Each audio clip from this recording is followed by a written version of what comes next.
Jika menilik betapa besarnya gaji yang diperoleh jajaran direksi Pertamina, lebih dari 1 miliar per bulan, setara dengan gaji dirut Coca-Cola, Pak. Bahkan kami cek setara dengan gaji CEO Google, yang merupakan perusahaan global dengan valuasi dan market yang memang mendunia. Bahkan itu kalau ditambah dengan tantiem, dividen, kemudian kompensasi finansial lainnya, maka THP yang diberikan kepada direksi Pertamina 4 miliar per bulan, jauh lebih besar daripada gaji Presiden Republik Indonesia, bahkan jauh lebih besar dari gaji Presiden Amerika Serikat Donald Trump, Pak. Ini amat sangat terlalu luar biasa.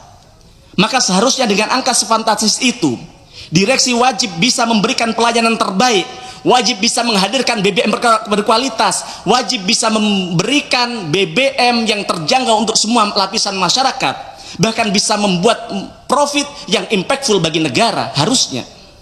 Tapi nyatanya apa? Yang terhormat Pak Dirut Pertamina, Pak Simon, beserta seluruh jajaran yang sudah hadir pada kesempatan hari ini, kami mengapresiasi kehadiran panjenengan semua. Dan kami mengapresiasi juga atas paparan dari Dirut Pertamina dan beserta beberapa jajarannya tadi soal kesiapan mudik lebaran, Pak. Tentu ini sedikit membuat tenang kami dan masyarakat Indonesia, Pak.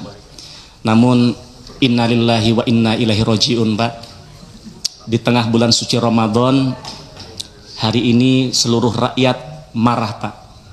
Marah besar. Bahkan kami punya saudara, Pak, setiap hari, setiap ketemu kami selalu mengungkapkan kemarahannya.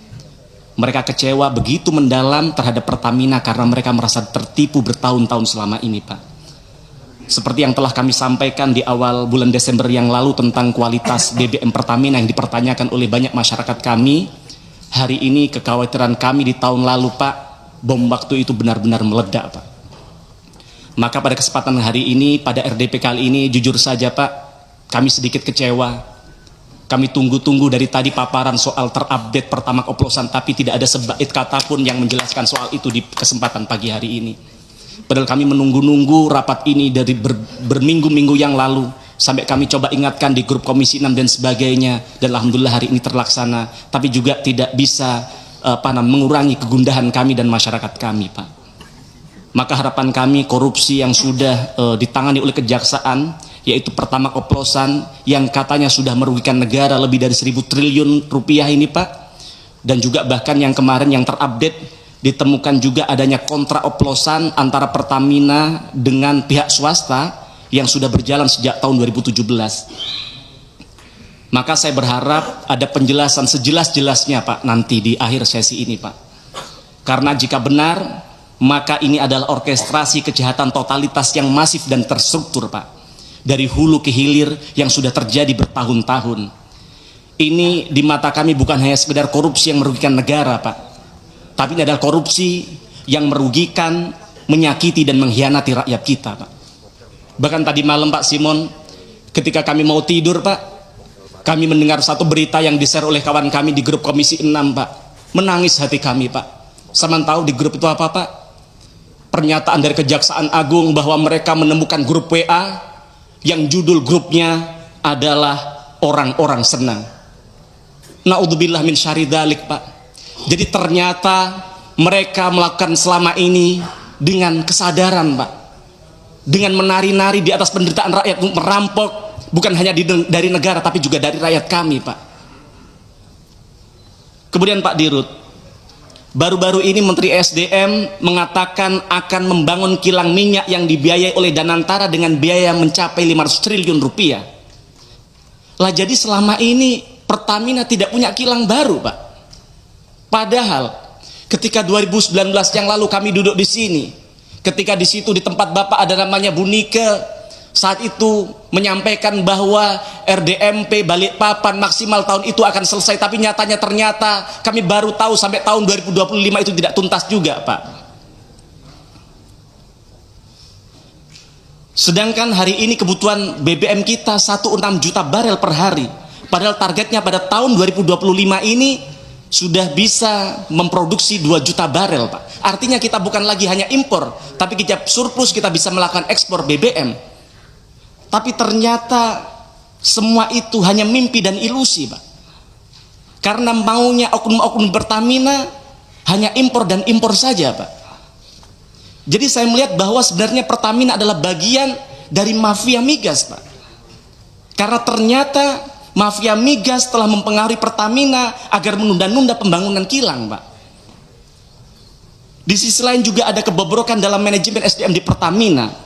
Mantan orang dalam Pertamina, mantan orang dalam Petral, entitas mafia yang sudah dibubarkan negara karena tempat sarangnya mafia di dalamnya, malah ternyata dirut Pertamina saat itu, salah satu orang Petral saat itu menjadi dirut Pertamina Patraniaga. Maka tidak heran, maka kemudian namanya Rifa bekerja sama dengan geng mafia melakukan perampokan yang begitu besar terhadap duit negara, kalau itu betul terjadi begitu, Pak. Kemudian yang kedua, Pak, heboh Pertamax oplosan, saya rasa tidak cukup dengan hanya meminta maaf lalu seolah-olah dosa-dosa Pertamina selesai, tidak. Lalu bagaimana dengan kerugian konsumen? Apa ada inisiatif dari Pertamina untuk memberikan mengganti kerugian mereka, Pak? Ingat, Pak, mereka beli BBM bukan untuk diminum, Pak, tapi untuk bekerja sehari-hari dari kantor ke rumahnya. Saya maka tidak bayangkan kalau seandainya kemudian oksigen dikelola oleh Pertamina, jangan-jangan dioplos dengan karbon dioksida. Maka manfaatkan My Pertamina untuk bagaimana bisa memberikan ganti rugi kepada rakyat kita, Pak. Dengarkan kata netizen, saya pikir ada benarnya. Gimana untuk mengembalikan integritas Pertamina, mereka ganti gasih Pertamax secara gratis selama setahun misalnya. Tapi itu tidak mungkin. Atau seminggu deh, atau sebulan deh, atau apa yang bisa Bapak lakukan, yang penting rakyat merasa ada upaya dari Pertamina untuk memberikan perbaikan dan minta maaf kepada rakyat. Ingat, para founding father kita mendirikan Pertamina dengan tetes darah dan keringat. Bagaimana kemudian hari ini dihancurkan oleh internal Pertamina sendiri, yang ini harus dikembalikan oleh Bapak. Kemudian juga kalau kita bicara lingkungan hidup kita, hasil uji lab BBM Pertamina hasilnya di bawah standar, di bawah ketentuan Kementerian LHK. Kandungan sulfur Pertamax ternyata sama dengan Pertalite yang 500 ppm, Pak. Bayangkan, standar Euro 4 saja RON 92 kandungan sulfurnya harusnya hanya 50 ppm. Belum lagi kalau kita lihat punya tetangga kita Shell hanya 10 ppm, Pak. Maka bobroknya Pertamina dari segala sisi ini, Pak, dari SDM, teknologi, produk dan sebagainya, ini sangat merugikan berbagai sektor. Maka reformasi inset outset adalah urgent dan wajib untuk segera dilakukan. Kemudian yang ketiga, Pak, jika menilik betapa besarnya gaji yang diperoleh jajaran direksi Pertamina, lebih dari 1 miliar per bulan, setara dengan gaji dirut Coca-Cola, Pak. Bahkan kami cek setara dengan gaji CEO Google, yang merupakan perusahaan global dengan valuasi dan market yang memang mendunia. Bahkan itu kalau ditambah dengan tantiem, dividen, kemudian kompensasi finansial lainnya, maka THP yang diberikan kepada direksi Pertamina 4 miliar per bulan, jauh lebih besar daripada gaji Presiden Republik Indonesia, bahkan jauh lebih besar dari gaji Presiden Amerika Serikat Donald Trump, Pak. Ini amat sangat terlalu luar biasa. Maka seharusnya dengan angka sefantastis itu, direksi wajib bisa memberikan pelayanan terbaik, wajib bisa menghadirkan BBM berkualitas, wajib bisa memberikan BBM yang terjangkau untuk semua lapisan masyarakat, bahkan bisa membuat profit yang impactful bagi negara harusnya. Tapi nyatanya apa? Malah merugikan negara dan melukai rakyat kita hari ini. Bahkan kalau kita lihat di laporan keuangan anak usaha Pertamina, yaitu Pertamina Patraniaga, kompensasi bagi manajemen kunci termasuk direksi dan komisaris mencapai 19,1 juta US dollar atau setara dengan 312 miliar. Bayangkan, duit sebanyak itu kalau dipakai untuk MBG misalnya, bisa memberikan makan kepada 31 juta anak kita, Pak. Atau kalau itu diberikan kepada para guru P3K, para CPNS kita yang diprank oleh negara hari ini, maka itu bisa mensejahterakan mereka sampai nunggu mereka menjadi PNS, Pak. Bukan bermaksud bagaimana, hanya mereminder, Pak. With great power comes great responsibility. Maka evaluasi manajemen beserta remunerasinya di BUMN ini sangat-sangat urgent untuk segera dilakukan. Kemudian yang keempat, Pak Dirut, karena itu saya mengusulkan kepada pimpinan DPR RI, kepada pimpinan Komisi 6, untuk bagaimana segera dibentuk panja BBM Pertamina. Karena jangan berhenti pada pion-pion yang sudah terjerumus ini, Pak. Jangan kemudian ini keluar dari mulut singa masuk ke kandang macan, Pak. Tetapi ini kesempatan untuk membersihkan Pertamina secara menyeluruh. Maka nanti kasihan juga kepada Danantara ketika mereka harus memikul beban berat karena ternyata Pertamina sebagai BUMN terbesar ternyata boncos dan gembos, Pak. Maka melalui Pansus BBM ini kita bisa panggil mantan direksi Pertamina Pak Ahok yang beliau juga mengkonfirmasi bahwa kalau diundang di tempat ini beliau akan hadir. Kita akan undang mantan komisaris. Begitu juga mantan dirut Pertamina Bu Nike. Begitu juga mantan dirut-dirut di era ketika dulu Petrol dibubarkan misalnya, Pak. Kita juga bisa memanggil produsen booster ron BBM. Jangan-jangan memang Pertamax adalah Pertalite yang diberikan booster. Maka di kesempatan ini juga saya membantah pernyataan PLT Dirut Pertamina Patraniaga ketika rapat dengan Komisi 12. Beliau menyatakan bahwa tidak ada aditif yang bisa menambah RON.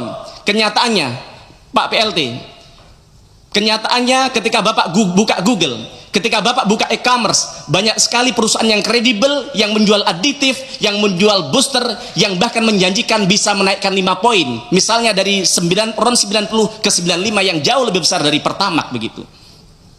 Maka saya sangat yakin masih banyak mafia, koruptor, penjahat lain yang masih bercokol di Pertamina ini. Mereka tinggal menunggu giliran saja untuk duduk pada posisi strategis. Yang artinya Pertamina tidak akan pernah sehat karena di dalam tubuhnya masih tersebar virus-virus yang dorman, sedang tidur dan menunggu time yang tepat untuk bangun, atau bahkan mereka bangun cuman belum ketahuan, Pak.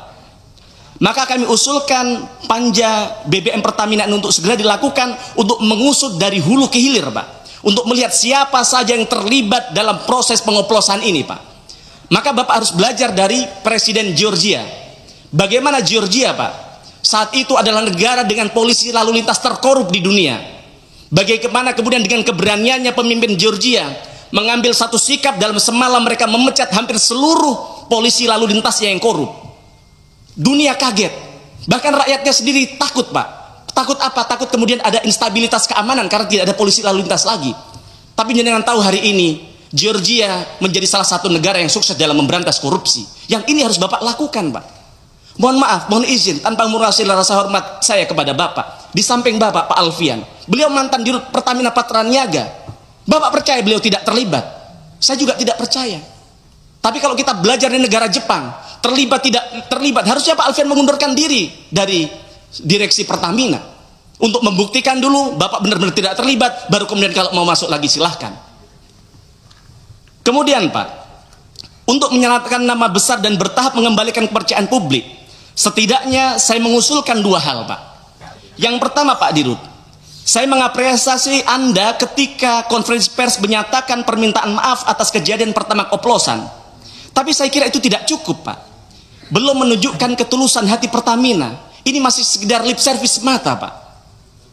Jika memang Pertamina benar-benar minta maaf, maka harus melakukan taubatan nasuha. Harus menunjukkan bagaimana seluruh insan Pertamina itu tidak hanya meminta maaf secara lisan, tapi juga dari gestur, dari perbuatan, dan dari pelayanan yang dilakukan. Tidak cukup pula hanya mengganteng si bocil anaknya Deddy Corbuzier, Pak, yang ini justru melecehkan, meremehkan, dan melukai hati rakyat. Juga tidak perlu mengendorse namanya Fitra Eri, yang untung namanya Fitra Eri punya integritas, karena dia tidak yakin ini tidak benar-benar terjadi, maka dia tidak mau melakukan. Tidak perlu juga bayar-bayar buzzer, Pak. Daripada anggaran Pertamina untuk bayar buzzer untuk mengendorse anaknya Deddy Corbuzier, lebih baik uangnya untuk mengembalikan kerugian rakyat yang sudah mereka alami, Pak. Saya melihat perilaku insan Pertamina pasca dirut minta maaf ya sama saja. Contohnya, itu Bu Korsek Pertamina Patraniaga.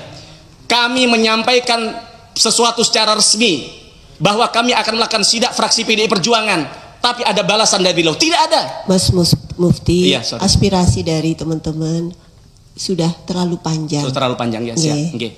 Sebentar, Bu, saya sedikit lagi, tinggal monggo, dituntaskan. Sebentar. Iya, sebentar. Okay. Sampai mana tadi? Nah, jadi maksud kami ada, Pak, harus ada permintaan maaf secara konkret kepada masyarakat. Yang kedua, Pak, tadi Bapak sampaikan bahwa Ramadan sudah dekat, mudik Lebaran sudah dekat, begitu. Maka harapan kami Pertalite jumlah stoknya harus ditambah, karena kita tidak tahu apakah masyarakat kepercayaan terhadap Pertamax sudah pulih. Karena kalau tidak, mereka akan menganggap bahwa Pertamax hanya Pertalite yang tidak antri. Maka jangan sampai kemudian nanti di lapangan mereka rela antri yang kemudian stok Pertalite akhirnya habis begitu. Kemudian selanjutnya Pak, saya minta komitmen dari Pak Dirut, berani dan mau tidak untuk input semua pengadaan di e-katalog LKPP Pak. Karena kalau tidak, ya seperti kata saya tadi, ini hanya keluar dari mulut macan masuk ke kandang buaya. Itu saja, mohon maaf Pak, ini bukan soal panjang dan lebar, tapi ini adalah soal nuansa kebatinan rakyat yang harus kami sampaikan di tempat ini. Matur nuwun. Assalamualaikum warahmatullahi wabarakatuh. Waalaikumsalam warahmatullahi wabarakatuh. Download Tribun X sekarang, menghadirkan lokal menjadi Indonesia.